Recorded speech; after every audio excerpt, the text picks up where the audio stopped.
Bank নিয়ে একটা আস্থা অনাস্থার জায়গা সাধারণ মানুষের ভেতরে তৈরি হয়েছিল এবং সেটা বেশ দীর্ঘ সময় ধরে চলমান ছিল, আপনি জানেন। আপনারা যারা প্রাইভেট ব্যাংকগুলোকে চালাচ্ছেন তাদের ভেতরে কি এই বিষয়গুলো নিয়ে কোনো ধরনের মানে শঙ্কা তৈরি হয় যে আমরা আসলে আমাদের ক্লায়েন্ট হারাবো কিনা, বা আমরা আসলে নতুন ক্লায়েন্ট অ্যাট্রাক্ট করার জন্য কী করবো? এই ক্ষেত্রে ব্যাংকগুলো আসলে, বা বিশেষ করে আপনাদের ব্যাংক কী ধরনের স্ট্র্যাটেজি নিচ্ছে বা কী ধরনের কর্মকৌশল আপনারা চিন্তা করছেন যেটাতে গ্রাহকের আস্থা ফেরত আসবে এবং গ্রাহক আবার পুনরুদ্যমে তাদের টাকা জমা করা থেকে শুরু করে বা ব্যাংকের কাছ থেকে লোন নেওয়ার বিষয়টা, এই জিনিসগুলোতে আবার স্বতঃস্ফূর্তভাবে অংশগ্রহণ করবে?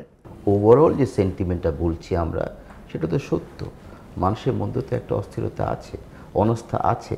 আপনি কখনো চিন্তা করে গেছে বাংলাদেশের যে একটা ব্যাংকে আপনি গিয়েছেন, সেই ব্যাংকে 1 লাখ টাকার চেক দিয়েছেন, টাকার চেক অনার করতে পারছে না?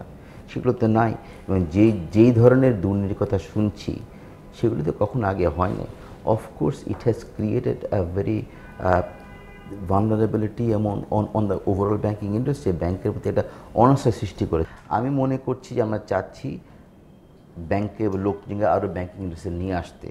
বাংলাদেশের ফাইন্যান্সিয়াল ইনক্লুশনের ক্ষেত্রে মানুষ যদি দ্রুত ব্যাংকে আসে, আরও ব্যাংকে যদি ইনভেস্ট করে টাকা রাখে, তাহলে আমাদের ওভারঅল ইকোনমির জন্য উন্নতি হবে। সেই সময় যদি এই ঘটনা ঘটে, সেটা আমাদের সবার জন্য দুঃখজনক ব্যাপার।